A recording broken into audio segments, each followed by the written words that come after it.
Bom, vamos falar sobre a expectativa de outras votações no plenário nessa semana pré-carnaval. Bom dia, Carol. Bom dia, Lincoln. Pois é, a gente vai começar falando da aprovação dessas urgências que aconteceu ontem, né? Então, no plenário. Já está preparando, o terreno já está preparado aí para as votações que devem acontecer na volta do carnaval, já aí semana do Dia Internacional da Mulher. A gente viu uma série de projetos e a gente vai conversar agora com os deputados que estão aqui com a gente. A deputada Carla Zambelli, que é do PSL de São Paulo, e o deputado Daniel Almeida, que é do PCdoB da Bahia. Deputada, eu começo conversando com a senhora sobre essas aprovações de ontem. A gente viu essa questão aí de retirar de trabalhos insalubres mulheres que estão amamentando, mulheres grávidas, essa questão do porte de arma para homens que já agrediram.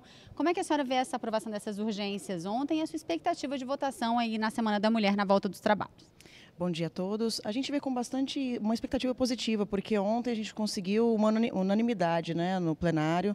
Todos os partidos votaram pela aprovação da urgência no caso do porte de arma, no caso da insalubridade. Essa urgência é importante porque depois vai se discutir o mérito no plenário, mas desde já mostra que estão todos os partidos imbuídos em discutir a questão da mulher. Deputado Daniel, a gente tem vindo aí de alguns anos de muito sucesso na aprovação dos projetos da pauta feminina aqui na Câmara, né, na Semana da Mulher. O senhor acha que isso deve acontecer novamente? O senhor acha que o plenário está sensível?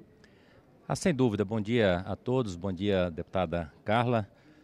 Sem dúvida é um tema central, fundamental, um tema que está na ordem do dia.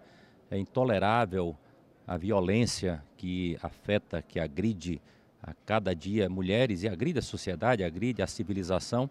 E esta casa, a cada ano, no mês de março, pauta matérias que dizem respeito à proteção da mulher, à garantia do direito da mulher. E dessa vez, acho que será também assim.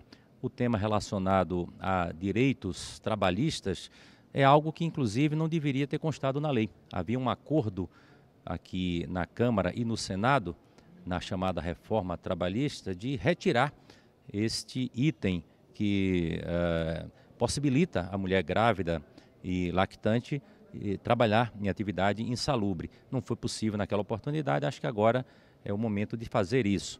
E os temas relacionados ao combate à violência está na ordem do dia. Todos os dias nós assistimos no noticiário uma mulher sendo assassinada, né, Carla? Um absurdo. O feminicídio está cada dia se revelando como algo que diz respeito a uma tomada de posição da sociedade. Acho que o Congresso brasileiro fará o seu papel marcando esse 8 de março como um espaço, um momento de produzir esses avanços.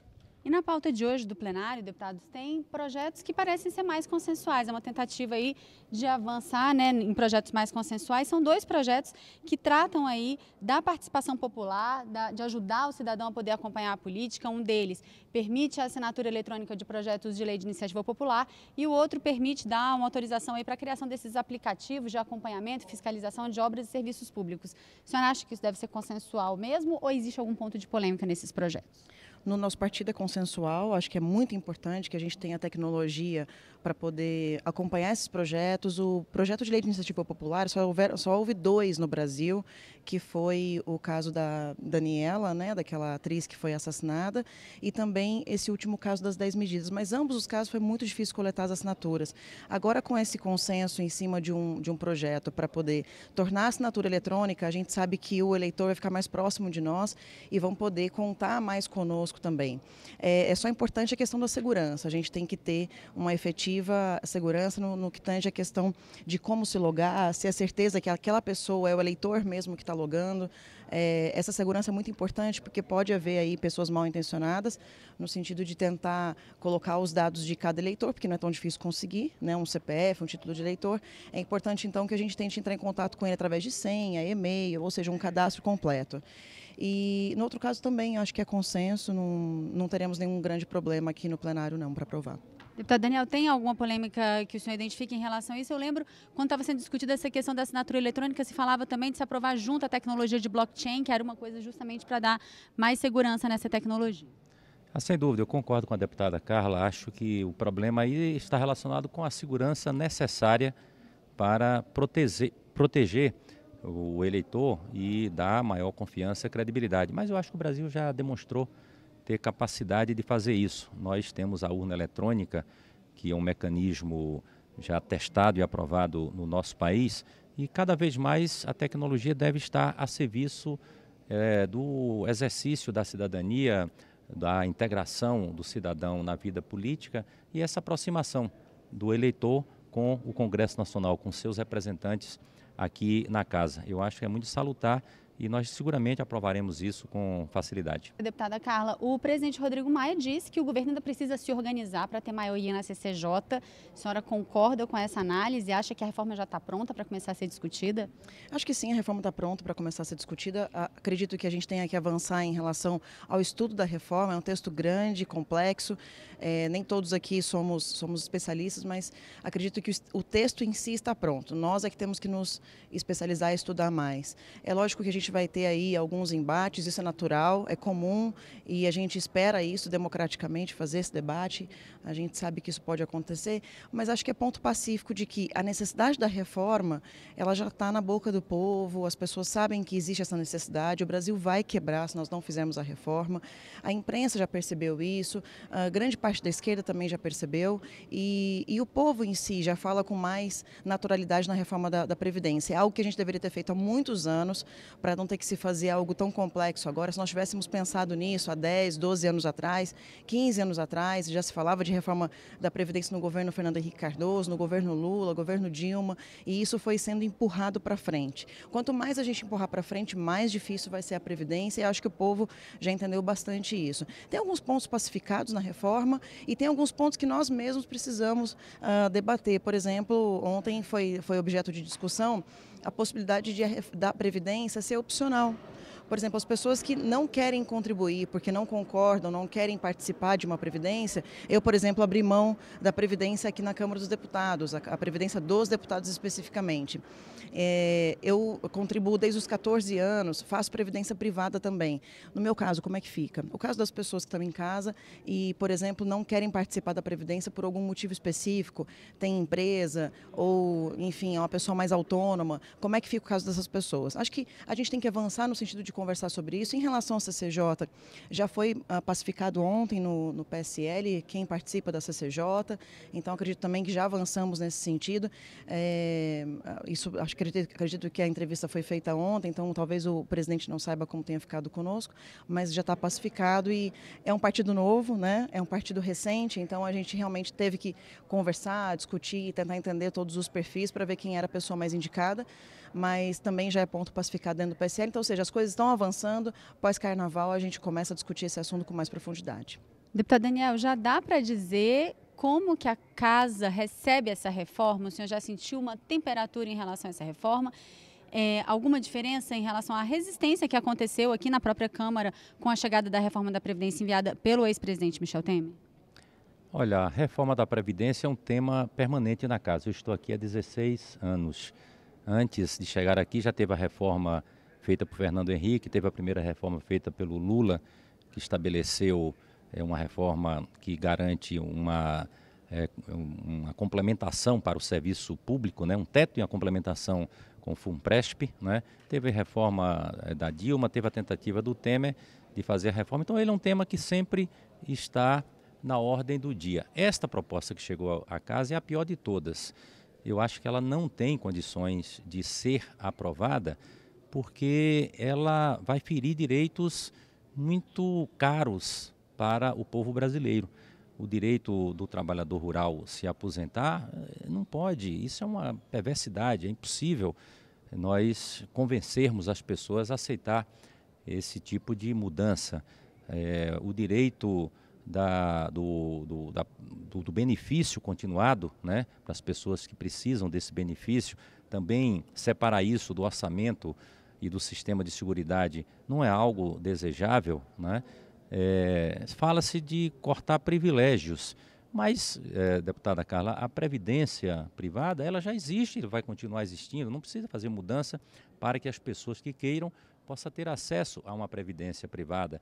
A previdência complementar está aí. Nenhum servidor público ingressa mais no serviço público com aposentadoria integral. Ele terá que ter se quiser a aposentadoria integral, de fazer a complementação através do FUNPRESP ou de um fundo privado, se for essa a preferência. Portanto, a reforma que está aqui no Congresso, que chegou, ela é para atingir os mais pobres, especialmente o trabalhador rural, as mulheres, os que dependem da previdência, do benefício continuado, né?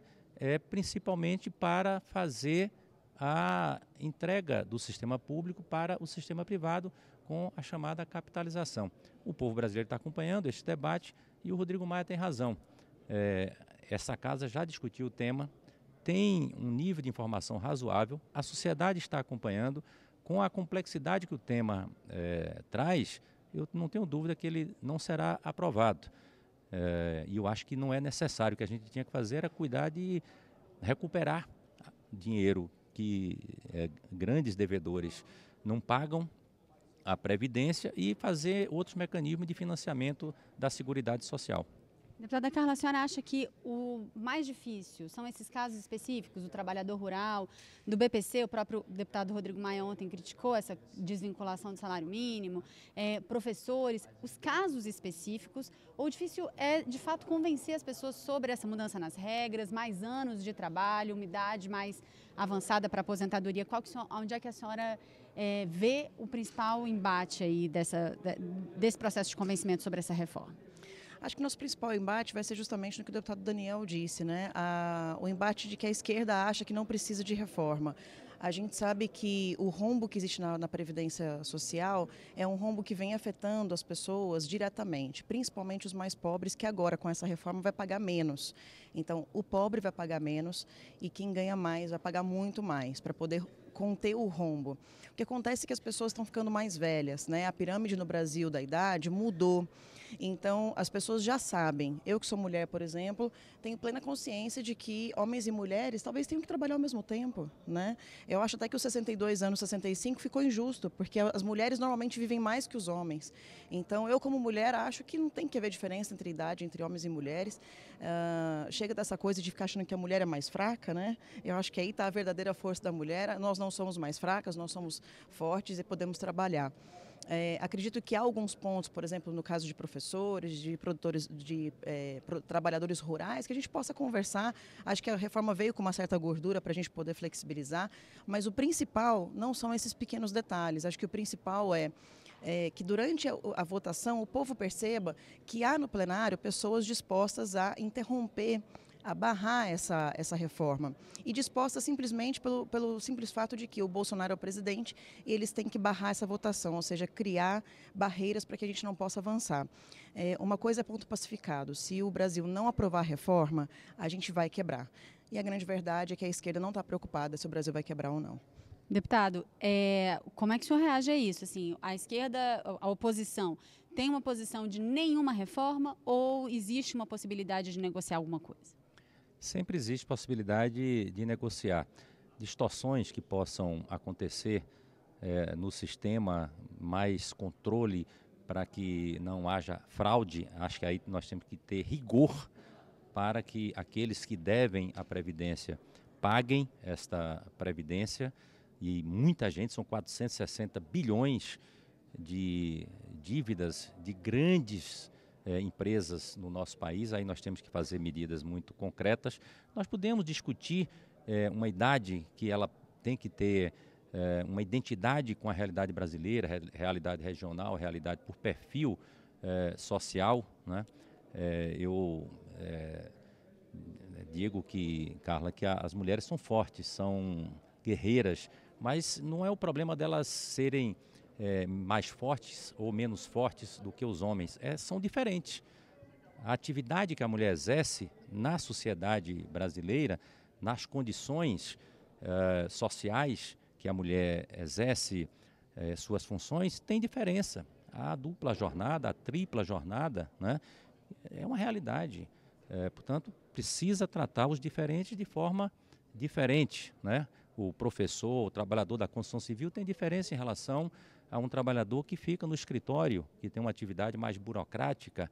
O trabalhador rural, a única vantagem que tem o trabalhador rural, então nós temos que reconhecer essas diferenças. E a esquerda sempre procurou fazer esse debate e fez reformas.